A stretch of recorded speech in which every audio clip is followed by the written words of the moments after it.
It gives me a great deal of pleasure to introduce John Rakos. And John, I welcome you to Shellbacks, to your first Shellbacks. You too are a member for life now.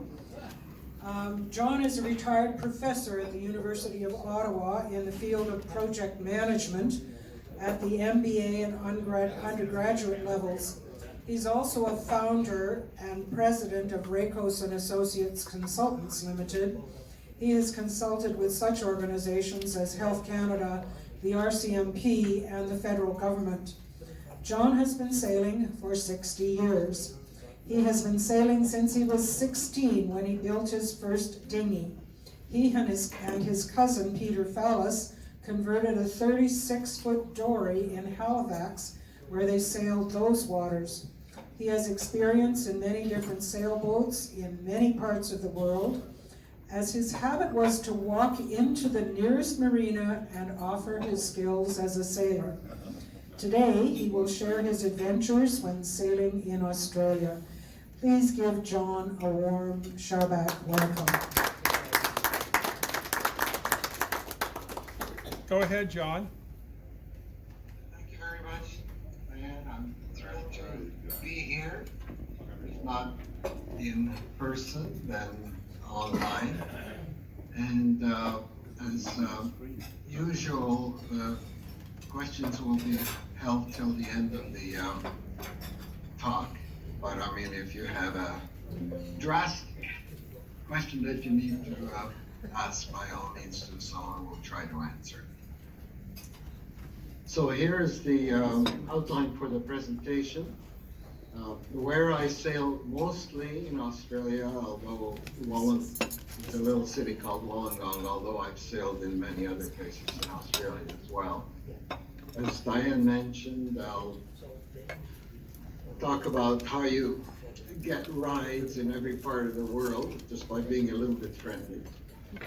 I'll talk about racing in Australia in Wollongong with my little yacht club. It's not a very serious race, but it's still a lot of fun. I'll talk about Sail Grand Prix. In fact, I'll ask the question, who has heard of it? And the recent disaster in Australia, although it's been mitigated, for those of you who've been following the sail news, you probably know what I'm talking about. And so the talk is about not only sailing, but living and visiting in Australia. So I'll talk about how I get there, why I'm there, and living, cost of living, standard of living. I'll talk about the most impressive aspect of Australia is its nature and the animals, and have a little quiz there. I'll also give you a hint as to how you can make a fortune buying and selling sailboats in Australia.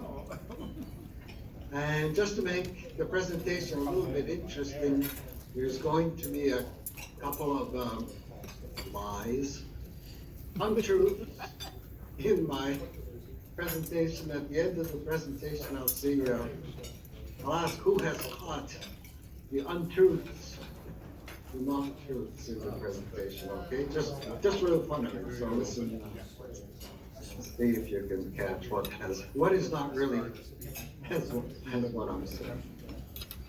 Okay, so I sail in a little town called Wollongong, and as you can see, it's about an hour and a half south of Sydney.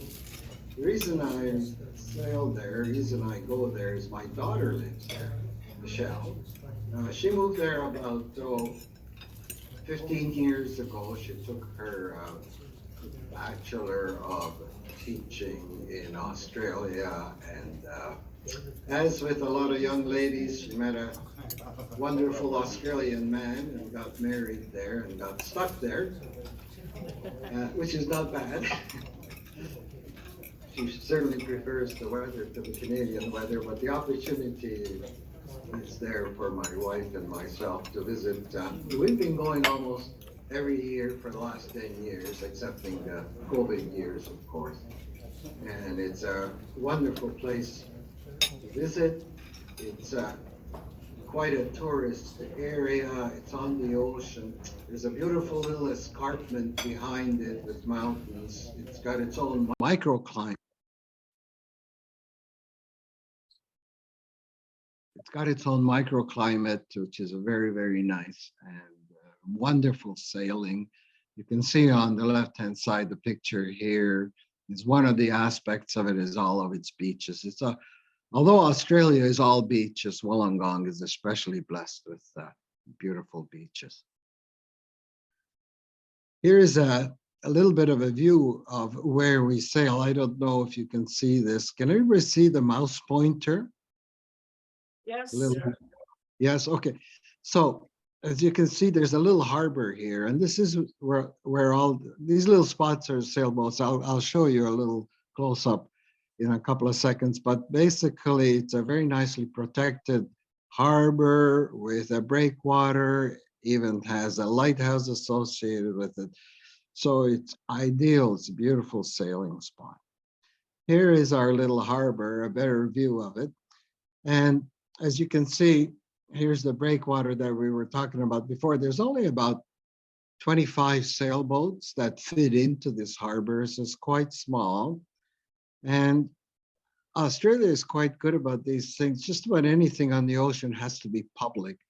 So there are, about 20 moorings for the Wollongong Yacht Club that I sail in, and about 5 public moorings. A lot of boats come in and out as well. And basically, the yacht owners pay, would you believe, $300 a year for mooring.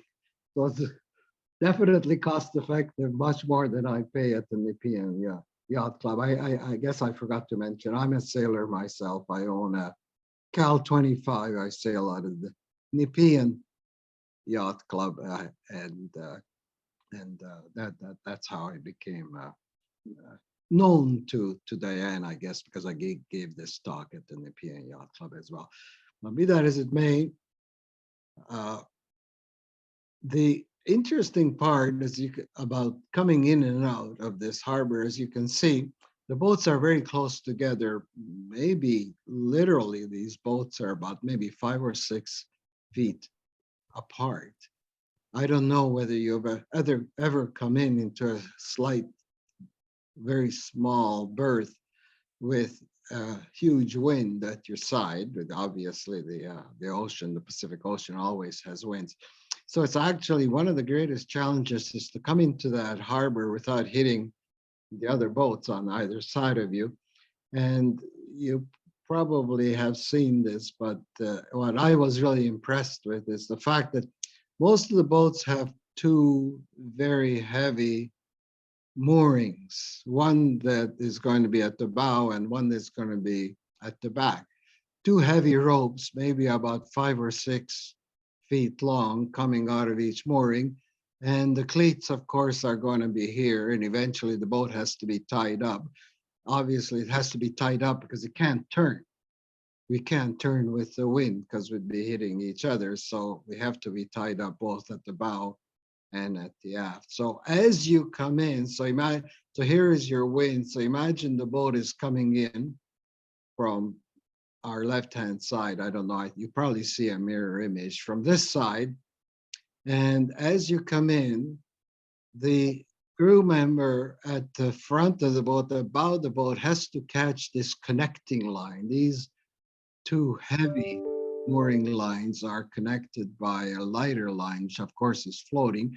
And the crew member has to catch this line with his or her boat hook and handle it hand over hand back to the rear crew member, right? And at the same time, keep a pretty good hold of it because the wind is trying to push you over it.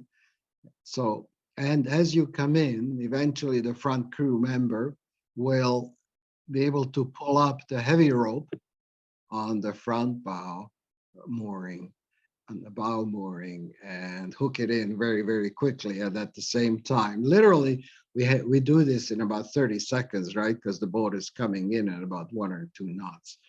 And if you miss, then you're out of your mooring or you're hitting the boat beside you. And it's quite the challenge to do that. But other than that, it's a wonderful sailing spot, the Wollongong Yacht Harbor. So here's another picture of it. So here is the aft mooring, and we're leaving now. And here's that connecting line that is floating. And this is the boat that I usually sail on. It's a 36-foot Bavaria, and I guess this may be myself. I don't know who that is. Letting the ropes go. The way I got into this yacht club in Wollongong is what Diane was mentioning, is being friendly. Basically, if I go anywhere where there is a marina, the first thing I do is I go down to the marina and try to meet some of the sailors. Usually, sailing club will have some building or some house associated with it, clubhouse associated with it. And all you've got to do is ask who sails and start chatting with them. For example, this happened to me in Australia the first time I visited about 10 years ago. But even more recently, I went, I made a visit to Northern Australia, to Cairns, and went down to the Whitsundays Yacht Club, and they had a very nice restaurant. And if you have a restaurant with a bar, the bartender is the best person to ask, who sails? And usually they point out, this person is a sailor, that person is a sailor. And you just go up to them, and sailors, as you know, love to chat about sailing and their sailboats, right? So we start chatting, and then invariably I ask, do you ever need a crew? And, these are 35, 40-foot boats on the Pacific Ocean, so they usually like to have 5 or 6 crew. And you probably know how difficult it is to get 5 or 6 people out on a Wednesday night for races, right? So invariably I get a ride. I told, hey, just show up, such and such a date, we're racing or we're going out, we'd love to have you. In this particular instance, again, this is the Wollongong sandy part of the harbor that you saw. Here's the Commodore, Leanne. She's giving race instructions. This is my buddy, Bill. The wonderful part about meeting yacht club members is you kind of meet people, the same demographic as you, probably the same socioeconomic circumstance, and with the same interests as yourself. So instantly, when I started chatting with these people, I had 5 friends, and these people I've known for 10 years, and you get invitations, obviously, to their houses and become personal friends. So it's not really difficult to meet friends and sail anywhere you go. Just go to the appropriate location and tell them you know how to sail, and instantly you will have friends. Here's Leanne, and we're all saying, where the heck did you put the mark? Because depending on the wind, of course, this is of course preparation for a race. The mark is always something different, and I will show you an interesting mark in a couple of seconds. Okay, just one story. I'd like to have a sort of a little side story here for you about my attempt to make friends at the sailing club in Bermuda. I was very fortunate, as a consultant, I was working in Hamilton, Bermuda. And I went to the Hamilton Yacht Club, and I said to the appropriate people there, hey, can I join you? Can I help you? Anybody looking for crew, etc. And the Commodore instantly said, how would you like to be on the welcoming crew for the Newport to Bermuda sailboat race? For those of you who are familiar with the Newport to Bermuda sailboat race, I think it happens every second year.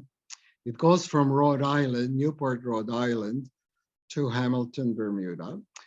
It's an 635 nautical mile or 1175 kilometer race.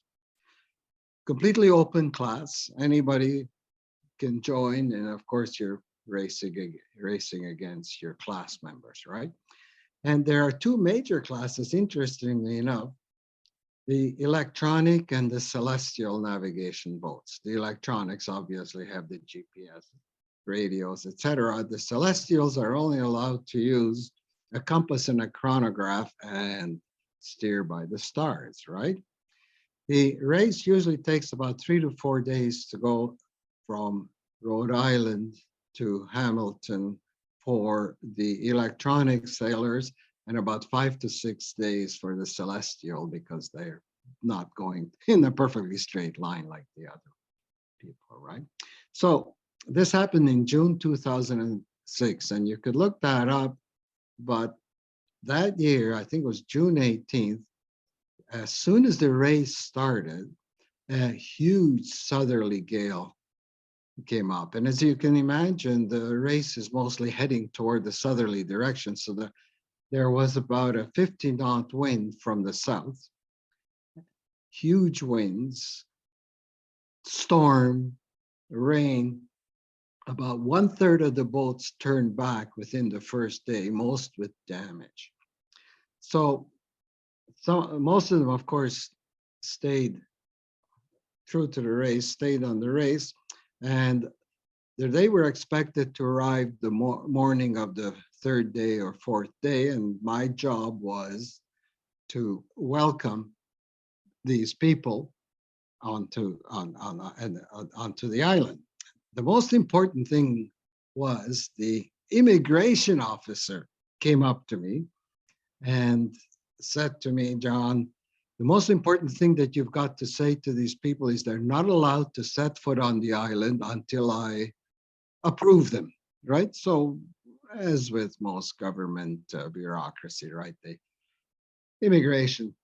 Customs immigration wants to approve these boats coming onto the island. It's as if you were visiting through the airport, right? So I said, oh yeah, what the heck? I have nothing better to do on that day. I'll come out that morning and welcome them. However, because of the big storm, it became pretty obvious. The people with the radio were saying how slow they're making progress against the southerly. I was told most likely the boats will be arriving at 2 or 3 in the morning. So would I still be able to welcome them? So I said, oh yeah, I'll come out at 2 or 3 in the morning and welcome them. And the immigration officer said, well then, John, you got to tell them they are not allowed to set foot on the island until I approve them. And I'm not staying till 2 in the morning. So you have to get them to stay till 9 in a.m. the day after, when I show up at 9 in the morning. So they got to stay on their boats till 9 in the morning. And so I said, well, what the heck? I'll try here. I'll tell them that. Anyway, 2 in the morning came, no sign of boats. About 3 in the morning, finally we got a call from St. George's. If you look at the island of Bermuda, they passed St. George's first, the tip of the island. So they saw them coming in, and I was told that in about 45 minutes to an hour, the first boat, they saw one boat coming in, one race boat coming in. The first boat is going to arrive. So it's 3 in the morning, and I'm standing there on the dock, and sure enough, this boat, the Folly, arrives, right? And it's pitch dark and it's raining. And there are 2 women and 3 men on board. And they get off, they moor the boat, tie up the boat, and this woman, I start talking to this one lady who gets off, and she was about, a middle-aged woman, and I've never seen such a bedraggled person in my life. It was like a wet rat. Her hair was completely disheveled. She was soaking wet. She just looked haggard, right? So here I am, and I'm saying to her, her name was Jane, by the way. She introduced herself. So I said, hey, Jane, you're not allowed to set foot on the island till tomorrow morning. And she turns to me and she said, John, let me show you something. And she says, come and look inside the cabin. I look inside the cabin, and there's about, 10 centimeters of water sloshing in the bottom of the cabin. And she says, John, it hasn't stopped raining since we left Newport. The boat went 45 degrees to the wind the day we left, and it's never straightened up. It's soaking wet because of the rain, and also from hauling in the foresails through the hatch, right? They're soaking wet because of the rain. She says, I haven't eaten a decent meal in 5 days. I haven't slept for 5 days. And I apologize for the language, but I'm quoting here. She says, there's no fucking way I'm staying on the boat another night. For her. So I said, okay. So we obviously had hotel rooms reserved for them. So I said to her, I'm, going to the hotel room, but please show up at about 8:45 tomorrow morning and pretend to the immigration officer that you've been on the boat all night, right? But the other thing that was extremely interesting, I started talking to the skipper, and I said, congratulations, you're the first boat in, you won the race. And he says to me, that's impossible, I'm a celestial. So we couldn't figure out exactly what happened then, but subsequently, when we started chatting and looking at the routes for the other people, what happened was all the electronics people started heading south. Perfect. They were guided by their GPS. They hit the 50-knot gale coming from the south. They got blown way off course. The celestials, they hadn't seen a star or the sun for days, headed east instead of south because they were lost, and they avoided most of the storm. And and the celestials got to Bermuda, or this particular one got there before the others. So it was very interesting experience.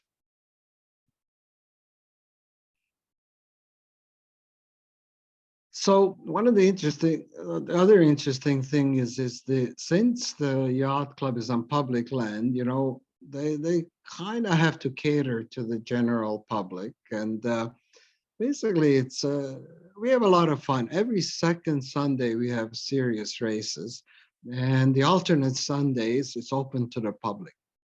And just by word of mouth, all of these people are just generally people off the street. They show up Sunday morning and they come out for a sail with us. This is probably, we have sort of friendly race. All of our races are friendly, but usually the alternate Sundays are even more friendly. This boat I know well because it tried to kill me. Again, I keep coming back to this fact that Australians don't believe the weather forecast. There was a race, so Sunday afternoon race. Only 3 boats showed up. Rikki Tikki, this big catamaran, and I think a third boat. And the forecast was for thunderstorms. That's all that we saw on the weather. And we went out, and of course, huge storm blew up, and it was very unusual. 99% of the time, the storm is off, the wind is off the ocean.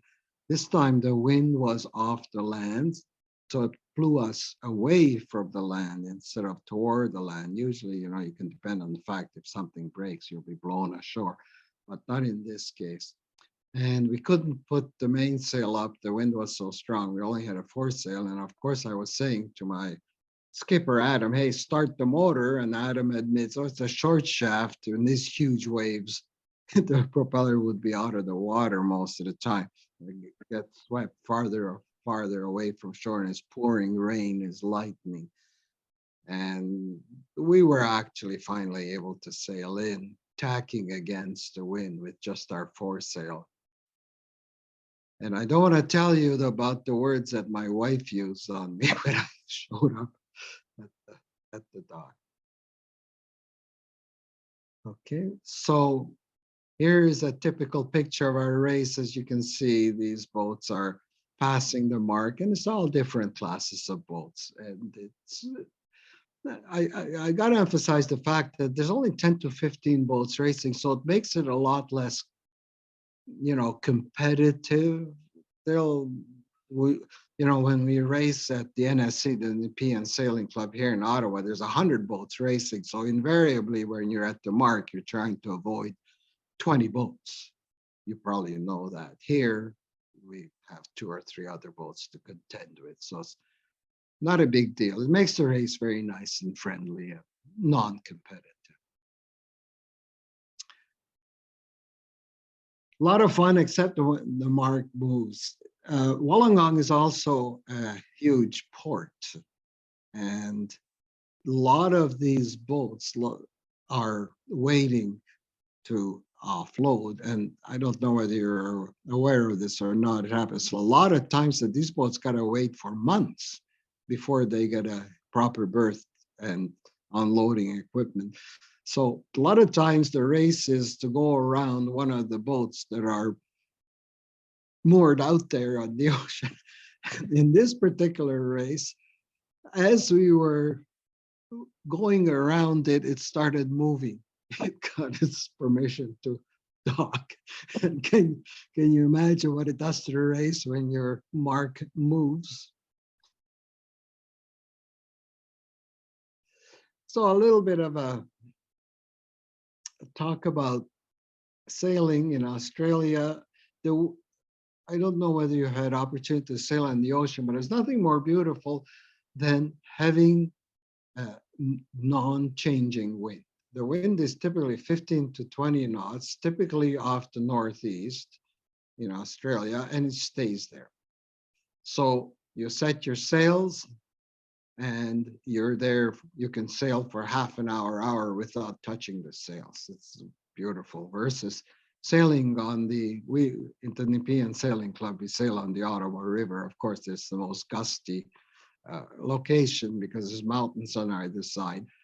Plus the weather changes. We can have the wind change by 90 degrees, by 180 degrees at times when we sail in the European, right? So the race is typically, or the sailing, the pleasure sailing is calm. You sit on the boat. So racing in the Pacific is fun, except sometimes. So one of the things that can happen in Australia is a southerly, and you know, in North America, of course, you worry about northerly winds, but in Australia, you worry about the southerly winds, and they can come in like instantly with huge gusts and huge waves. So this is again at the Wollongong Harbor. So I want to give you a little bit of a background. I was there, as I mentioned to you, this January, February. And I guess I don't see a show of hands here, but I was going to ask, has anybody heard of the Sail Grand Prix? Okay, so, no? How many hands are going up?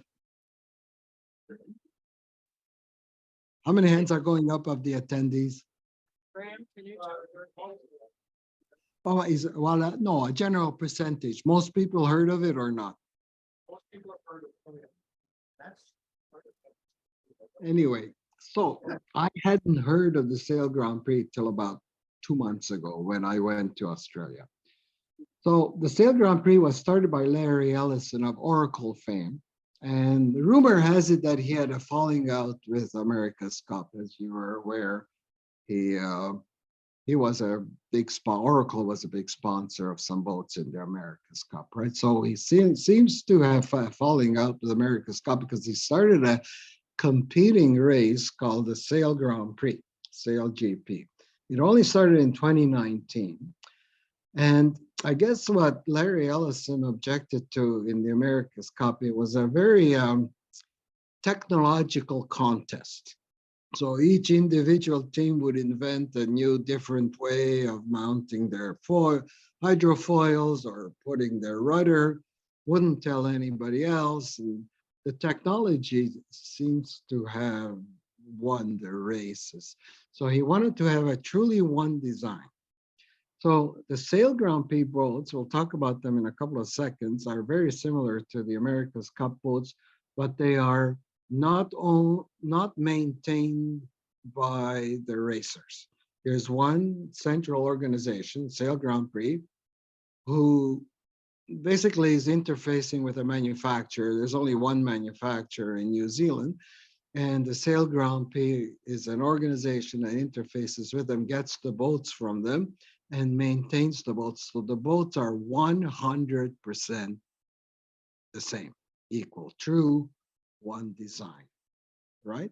So this way you get away from little technological advances on one, but not on the other. It's a very similar boat to the AC, to the America's Cup boats, a 50-foot catamaran, flying boats, of course, they're all on hydrofoils. Purportedly better and faster. They have thinner, lighter, slightly bigger sails. The boat is a bit wider, so it allows the hydrofoils to be wider and deeper and have better controls. And one of the things the Australia's Cup cannot they don't or are unable to readjust the rake and position of the hydrofoils and the rudders. But in the Sail Grand Prix boats, they're all hydraulically motorized. So therefore, Larry Ellison feels that they can reach 100 kilometers per hour, as opposed to, I think the record that America's Cup boat has ever reached is 83 kilometers per hour. So we haven't seen 100 kilometer per hour runs yet on the Sail GP, but theoretically they can do so. So the other interesting part was Canada has not been involved in the America's Cup since what, the 80s, 83, 84, 85. So Fred Pye, Canadian investor in actually in Bitcoin, I wonder how well he's doing now, decided that Canada should enter the Sail Grand Prix. So he hires Phil Robertson. You may have heard of Phil Robertson. He has won several America's Cups racing for New Zealand. So he's now racing for Canada. So Canada now has a boat, right? And just to give you an indication of what costs we're talking about here, $2 million to get one of these boats. Canada first raced in May 22, so it's not a very old or long time that we've been involved in there. And what was very interesting is February 17th, there was a race, a Sail Grand Prix in Sydney. So I showed up at Sydney Harbor to watch this race. And the race was February 18th and February 19th. The boat was delivered February 17th, the day before, $2 million boat, right? The Canada boat. So the races were supposed to be February 18th and 19th. So they started the races. In the first couple of races, Canada didn't do very well. The best they could do was 6th. And there was a weather forecast stating that there's going to be thunderstorms. That's all that the weather said. I guess somebody neglected to warn the Sail Grand Prix, but at about 5 o'clock in the afternoon, before their last race took place, the skies started to go dark and the wind started coming up, so they called the race.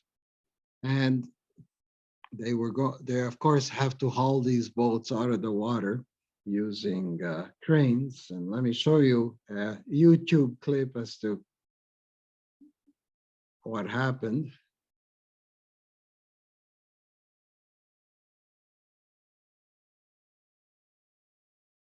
So headline is Team Canada's catamaran sail badly damaged as winds cause havoc at Sail Grand Prix. So here's what the Canada boat looks like. Beautiful boat, up on its hydrofoils.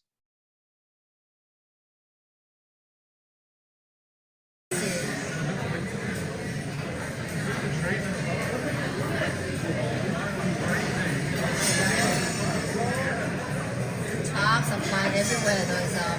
Those tents are going.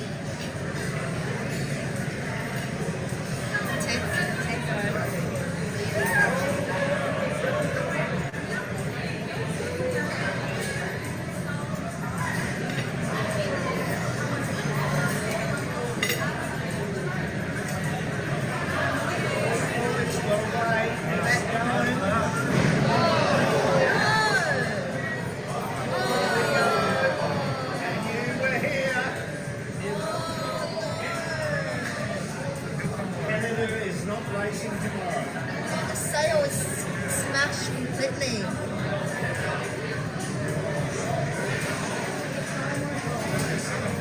But it couldn't get it down at the rodeo, right?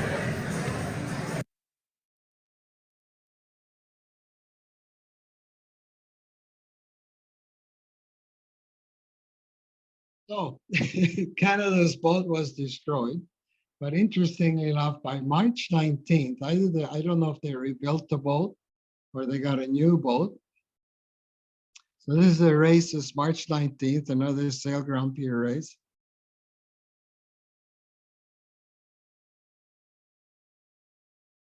This is in New Zealand.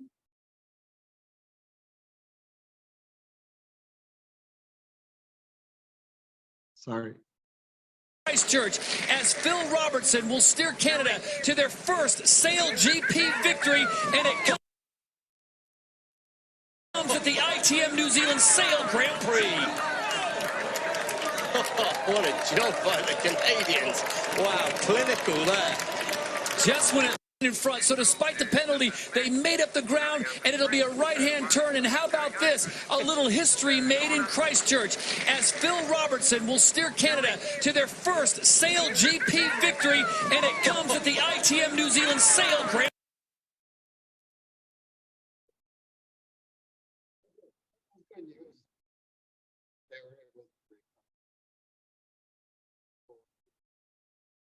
His voice. So, talk a little bit about navigating. We did some night sailing in Australia as well.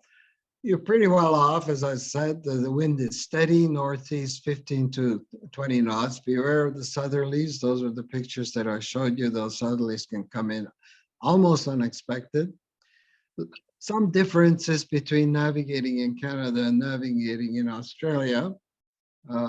You don't have the North Star, but you've got the Southern Pole Star, right? So this is the Southern Cross, as you can see, and you can use that to navigate dead south as opposed to dead north.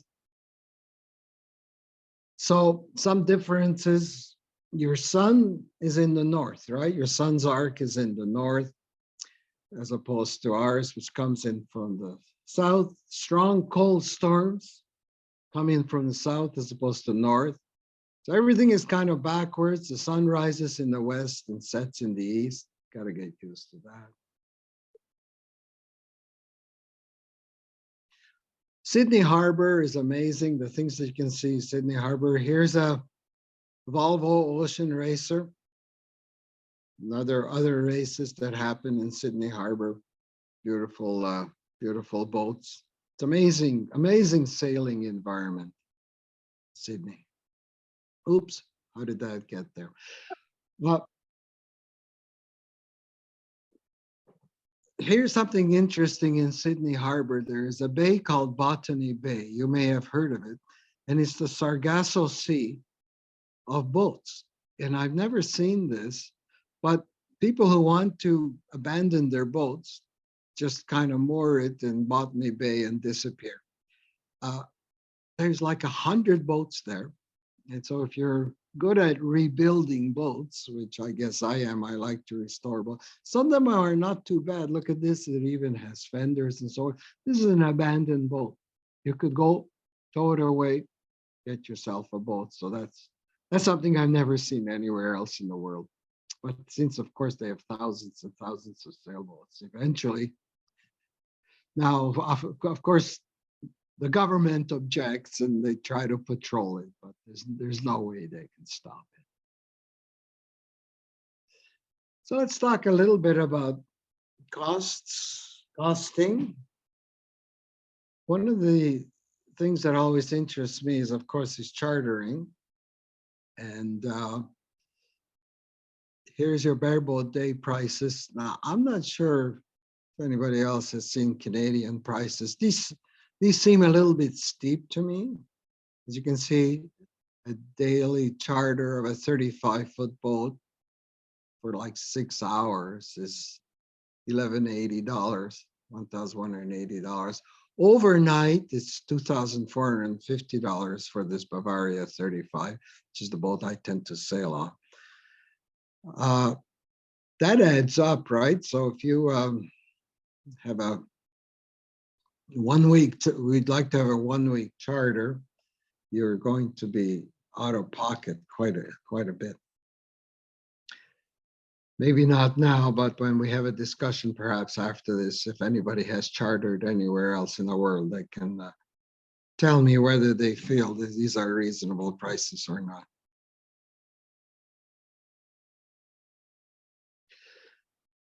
Okay.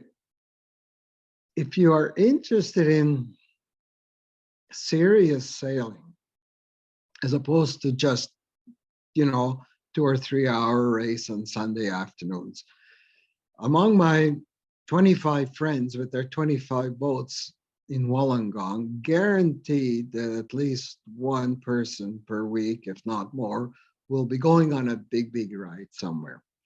What is typical destinations is from Wollongong to Sydney. You can get there in about 4 to 6 hours. And there are all kinds of public moorings that you can moor your boat on and stay overnight. And there's restaurants on the shoreline and so forth that you could.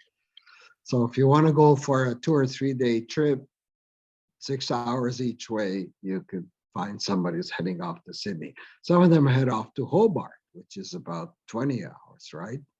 It takes 3 to 4 days to get there and probably stay there a week and come back. Up north, if you, I don't know whether you see this map on the side or not. I know that my Zoom pictures are there as well, but if you look at north of Sydney, typically you head off toward Coffs Harbour, Gold Coast, even Brisbane is no more than a week's sail off. So if you're interested in a 2 or 3 week sail, the coast north of Sydney is just amazing. And every, I don't know, 5 to 10 kilometers, you're going to find a small village or a larger town with a marina. You can dock. They're extremely oriented toward boats, power boats and sailboats, of course, ply the ocean. So you can always find a mooring. Usually it's free. People will welcome you if it's a yacht club. One of the things that yacht clubs have, and even Canadian yacht clubs, is a mutual welcome you. You're a member of one yacht club. You're a member of just about all yacht clubs in the world. So you're able to kind of moor your boat and stay for the night and find company. And since these boats are 35, 40-foot boats, they want crew. They're always looking for crew. So I actually went to Sydney and back several times. I never went up north because I didn't want to be away from my family for weeks at a time, but there's always somebody looking for crew for a longish trip. Let's talk, I'd like to talk a little bit about lifestyle because I always like to compare Canadian lifestyle to Australian lifestyle. One of their biggest celebrations is Australia Day. Well, similar to ours, I guess, over here. In Ottawa, we of course celebrate Australia Day Canada Day quite a bit. I don't know about Toronto, but on the land there is huge numbers of people. Hundreds of thousands of people will show up to what we call Darling Harbor. There's fireworks everywhere. This is fireworks in Wollongong Harbor, so every little city has fireworks, and just about anybody who owns a sailboat on or near Sydney Harbor will bring it out on Australia Day. So you can hardly find room to sail on Australia Day because there's thousands and thousands of sailboats and powerboats out on the harbor. Getting there is not fun. That's the only drawback of visiting Australia. Typically, an Air Canada fare will be $1,700 each way, depending on whether you go through the USP. That stands for United States of Paranoia. They're still asking. They're still asking for vaccination certificates and landing in their customs and immigration. If you ever flown to the US, you know how friendly they are to non-Americans visiting the United States and so forth. So we try to avoid flying through the United States. You can easily fly Ottawa, Vancouver, Sydney, or Brisbane. Air Canada, Qantas, Air New Zealand all have departures from Vancouver. So my wife and I typically fly direct Ottawa, Vancouver. And a lot of times we try to stop somewhere. Hawaii tends to be a very nice place to stop. It's a little bit expensive overnight, of course. But since there is a lot of competition between, I guess, Toronto and Honolulu or Vancouver and Honolulu, Air Canada, you can get a sail fare for about $600. And then there's a cheapy airline called Jetstar that flies from Honolulu to Sydney. And you can save $200, $300, $400, $500 by taking those two carriers and stay 2 or 3 nights on Hawaii to recover from jet lag a little bit. So we tend to do that quite a bit. If you want to save more money, you can fly through Los Angeles or San Francisco Airport. United Airlines, American Airlines, both service, and Qantas service Sydney through LAS and SFO, and it ends up saving you a couple of $100 if you're willing to fly through those two hubs. Flying with Air New Zealand, we did that once, is actually a good alternative. They are cheaper than Air Canada or Qantas, and they'll fly you through Auckland. So you would go Vancouver, Auckland, Sydney, and you could stay over in Auckland. So a lot of times we kind of stay 3, 4, 5 days in Auckland and then fly on to Sydney. And New Zealand is a wonderful, wonderful country to visit. Easy to drive, easy to see wonderful places, kind of nice and small. Everything is accessible. A little bit of talk about the cost of living there. I find it's higher than Canada. Is it? Gas this last January was $1.75 to $1.95 a liter. Two-bedroom apartment lease was about $1,500 per week. So that's pretty high. Fruits and vegetables are a little bit cheaper than here. And fish, salmon, $10 a kilo. Here it's about $25 a kilo. So we had a lot of salmon when we went to Australia. Car rental is about the same as here, $50 to $75 a day. Housing is tremendously expensive. I would say about 1.5 times the cost of an equivalent Canadian house. So here's a little, I think this is a 2-bedroom bungalow in Wollongong, kind of nowhere, not in a nice neighborhood at all, $1 million. Okay, so buying real estate there is like trying to buy in Vancouver. And I guess most of the audience there is Toronto, so you would know about crazy prices as well. If you typically we stay at Airbnbs, and they're $300 to $400 a night with a 2-bedroom, 3-bedroom Airbnb. If I stay with my daughter and her husband, we usually rent a 2-bedroom or 3-bedroom Airbnb. It's quite expensive, right?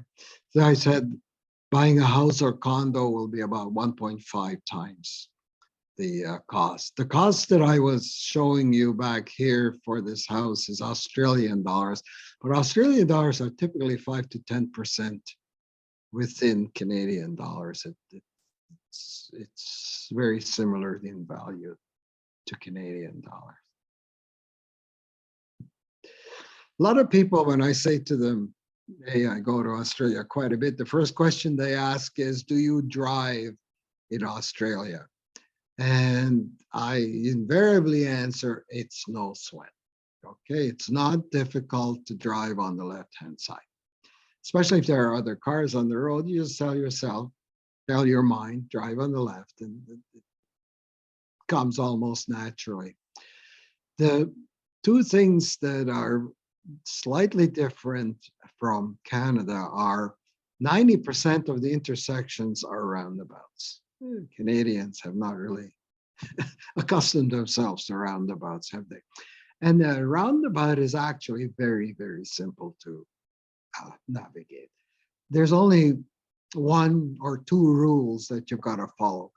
This primary rule is that anybody on your right has the right of way. So here you are, you're trying to enter this roundabout. There's a person already. Remember, they're going around clockwise as opposed to us. We'd be going around counterclockwise, right? But this car would have the right of way. Even this car, if he's about to enter this roundabout, you wait for them to enter, right? So anybody to your right has the right of way, and that is extremely straightforward. So we would probably be able to do that here in Canada. One of the things that they've adopted, or is probably mandated, but is not really well adopted here in Canada at roundabouts, is signaling. If you are going to come out this exit, you have to signal left. If you are going to go around the roundabout and take this street, you have to signal right. And if you're going straight, you don't signal. So the people on the roundabout or coming in know where you're going and know where you're going to exit. I find here in Ottawa, they started to implement roundabouts, but nobody signals. They don't know what they're doing anyway. So double lane roundabout, a lot of people say, what do I do in a double lane roundabout? Again, the person on your right has the right of way. So the person inside the circle has the right of way over the outer lane. So if he signals he wants to come out, you got to let him in. So again, it's very straightforward, very efficient. Actually, Australia is considering moving to right-hand drive. They're going to do it in phases. First, just trucks, then everybody else.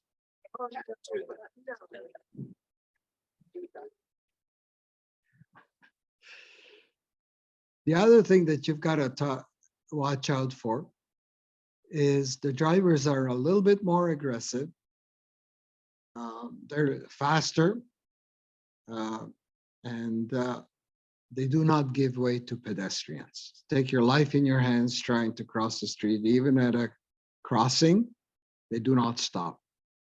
And that has almost killed me once. I stepped off the sidewalk. Car was way far away. Oh, I was going to jaywalk. He wasn't going to stop. My daughter had to kind of yank me out of the way of the car. Probably he would have run me over. It's actually very nice visiting Australia for warmth, as opposed to, like, we go to Mexico and Costa Rica and Jamaica and so forth with my family. But it's nice to be in a place, a nice, warm, tropical climate that you don't have to look over your shoulders. Security is not a problem. Nobody's going to try to mug you. Nobody's going to try to sell you anything.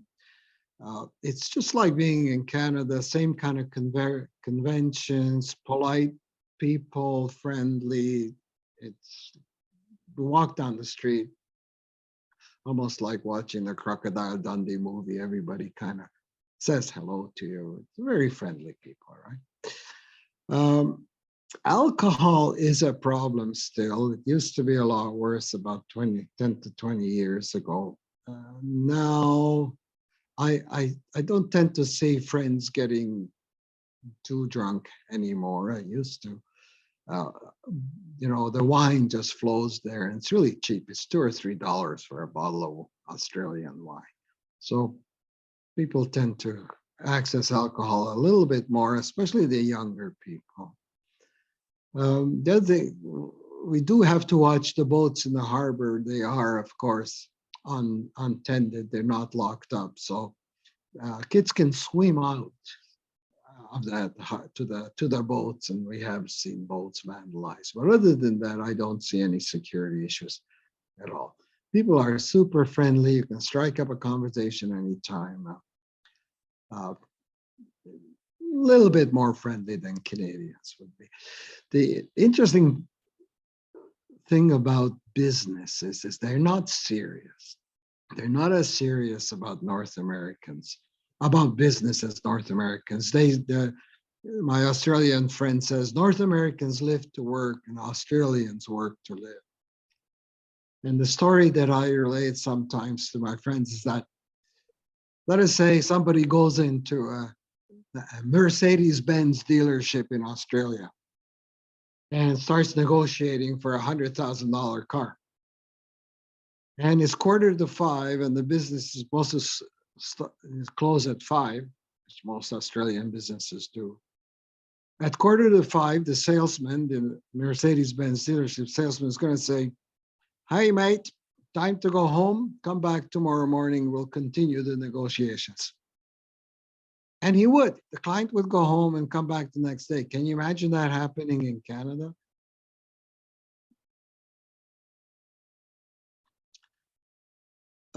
Australians love their Barbies. It's a Barbie outdoor environment, and they just love meat. And this is one of my buddies, Alan, and as you can see, there's a weight problem there. And if you go to their barbecue, you can look at this barbecue, there's sausages, there's steaks, there's bacon, there's hamburgers. You will not find a piece of bread. You will not find a potato anywhere. It's just, your meals are meat, and a little bit of kind of side dishes. You're very lucky to get a vegetable thrown in. So it's somewhat different from, hopefully, our lifestyle here.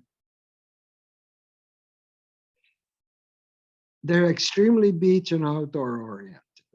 Everything is outdoors on the beach. So this is our Wollongong Harbor. Invariably see something going on the beach. If it's not a little carnival, some children playing, then there's a wedding going on.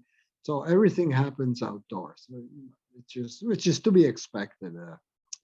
So The only trouble is, of course, that country, Australia, I think is going to be more affected by global warming than probably Canada or most other countries.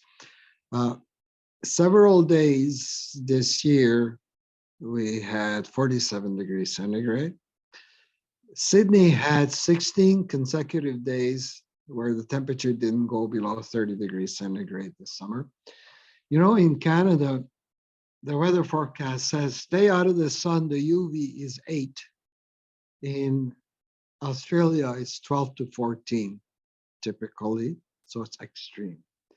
And the trouble is, especially older houses, very few have air conditioning, very few have double pane windows or proper insulation in their houses. So the heat is going to affect them. You know, we complain about the cold, but they're going to be affected by the heat, especially with global warming. So a little bit of comparison, hot and cold, UV, we talked about that. Housing expensive. Well, here's out of world mainstream. It's interesting how removed they are from global affairs. For example, if you pick up one of the tabloids, maybe not the Sydney Herald, but let's say the Mirror or the Sun, which are tabloids in Sydney, the headline will be Australia beats Sri Lanka in cricket. And on the third page, there'll be a small article saying Russia dropped an atomic bomb on New York or something like that. You know? So you're sort of out of the mainstream of the world happenings, right? It's not as accessible. Obviously, the flights are longer and longer, and I'm not sure what they're going to do when fossil fuels will be banned or not available. We'll have to take a boat to Australia, or because you're not going to have any electric airplane going to Australia, 15-hour flight, that's for sure. Cost of living is more. Oh, here's something very interesting. There's no tipping, absolutely no tipping in Australia. All prices, obviously mostly in restaurants, are tax and tips included. So does that affect the service? We didn't really see bad service. It's an interesting discussion. Do you find that your service in a restaurant is commensurate with the amount of tip that you give? Interesting question. Nature and animals. So we took a ferry in Sydney Harbor, and About 50, 60%.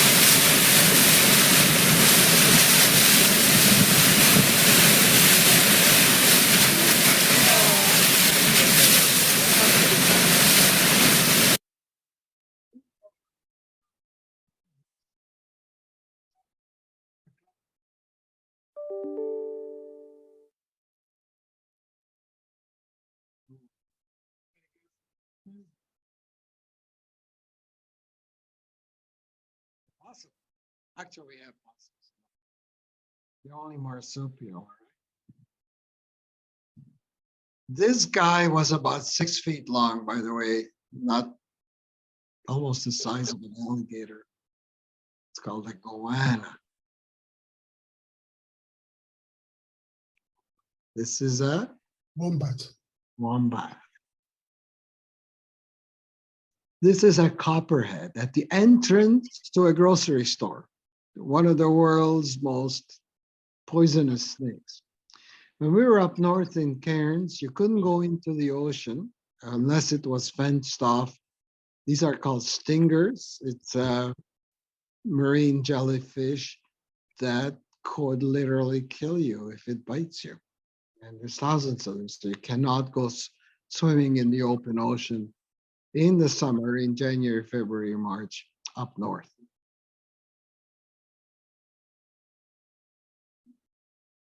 This is a huntsman. Huge spider, can grow up to about 10 inches foot to foot. Apparently harmless. That's my daughter. She's not dangerous. Anybody recognize this animal? I'll clean up my lot.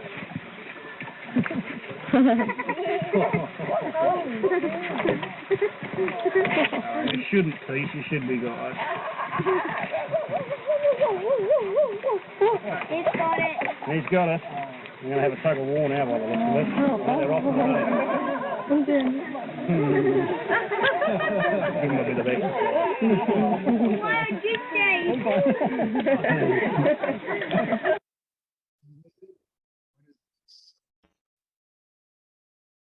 The Tasmanian devil. It's got the world's strongest jaws for its size.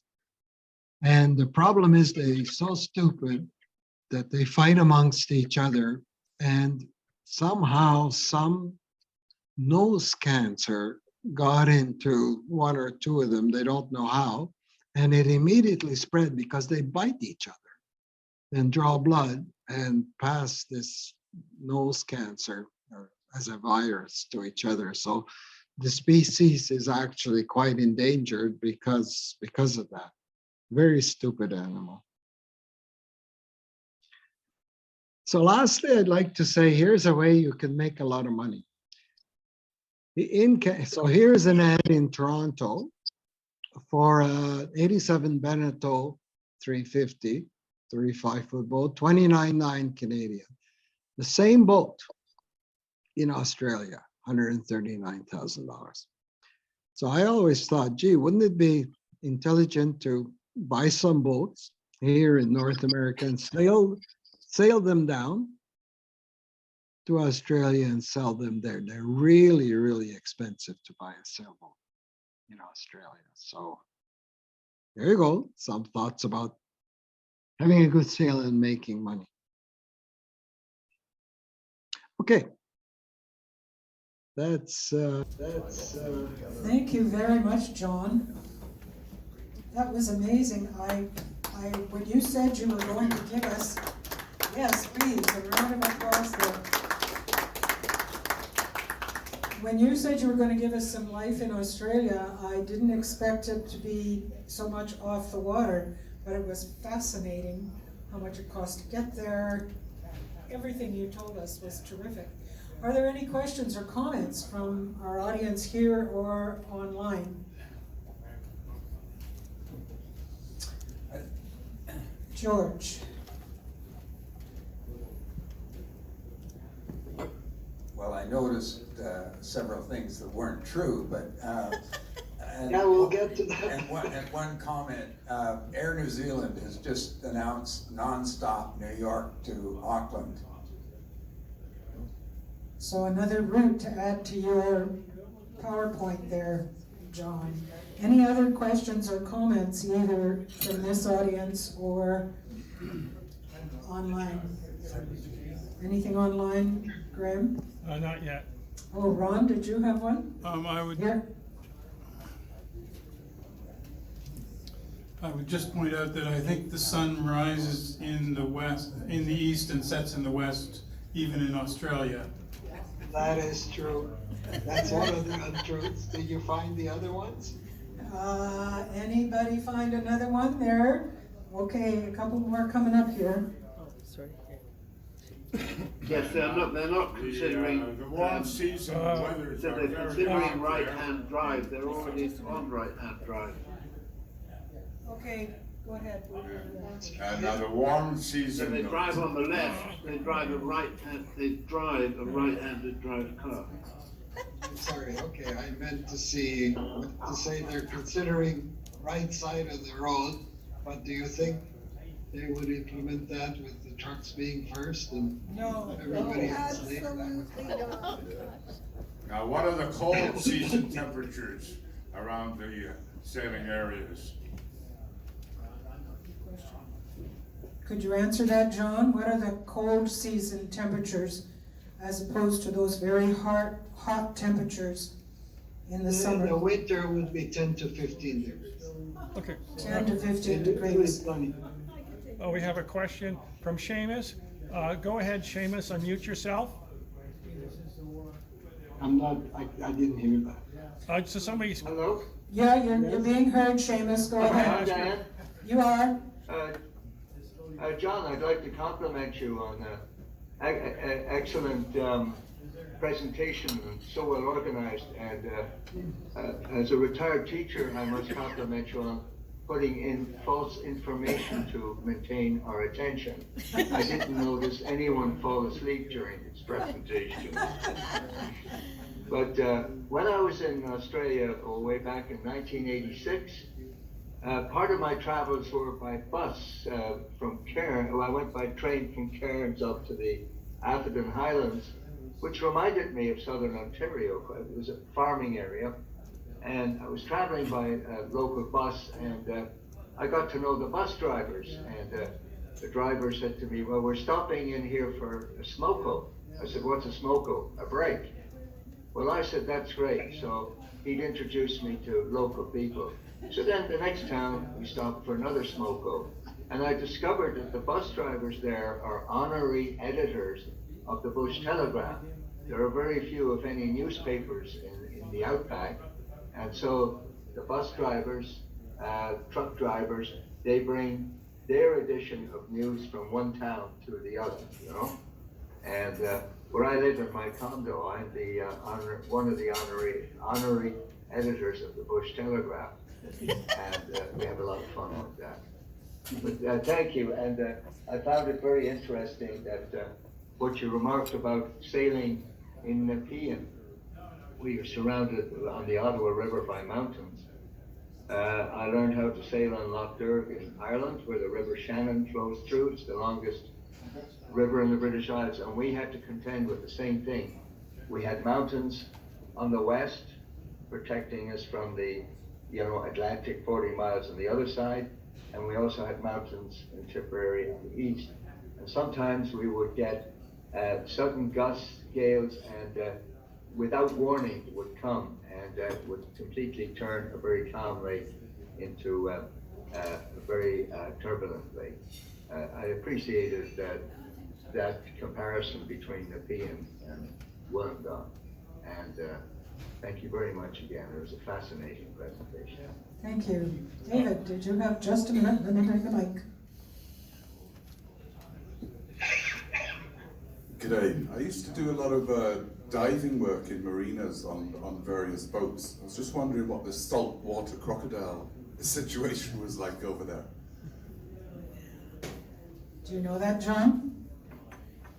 I am not a scuba diver, but I'm an avid snorkeler.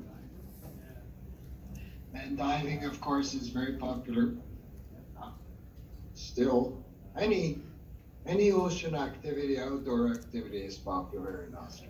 So, But not sure about the crocodiles. In the harbours and marinas, they don't. In the harbors or marinas. I don't know, do you need to have, what are those trees called that they have in Florida? Where they go, the roots go into the water and the... Mangoes. Mangoes, yeah. Okay. Yeah. So we have Patrick wants to ask a question. Go ahead, Patrick. Patrick. Yeah, hello. Yeah, Hello. on your, in your, the place where you sailed in Wollongong or wherever it was, why do they have that very complicated mooring system when they could have swinging moorings and everybody would be pointing in the same direction? Well, they wouldn't. They would bump into each other. We're so close and so long. The harbor, I think, is small, so they want to get in as many boats as possible. Is that correct, John? And we're only 6 feet apart. Yeah. So if we started moving perpendicular to that, think about it. Well, yeah, I understand that, but if we, in order to have swing moorings, you would have to have far fewer than you have. Is that correct? Well, wouldn't they get more boats by getting a marina type docks? Oh. Well, remember, it's government, it's fault. We don't own it, the yacht club doesn't own the ocean, so they can't just build docks off. Gotcha. Yeah, most, private yacht clubs have docks. Not Wollongong. Okay. Any other comments or questions? All right, John, thank you so much for all your preparation and all the knowledge you brought to us today. I've never been to Australia, but you tempt me now. Watch for a little token of our appreciation. You'll get that in the mail in the next couple of weeks. And I thank you again. Another round of applause for John. We enjoyed it. Glad to hear it. We enjoyed having you. I have put up my email, as you can see, it's john@rakos.com. I would welcome any email, comments, questions. And with that, pipes out.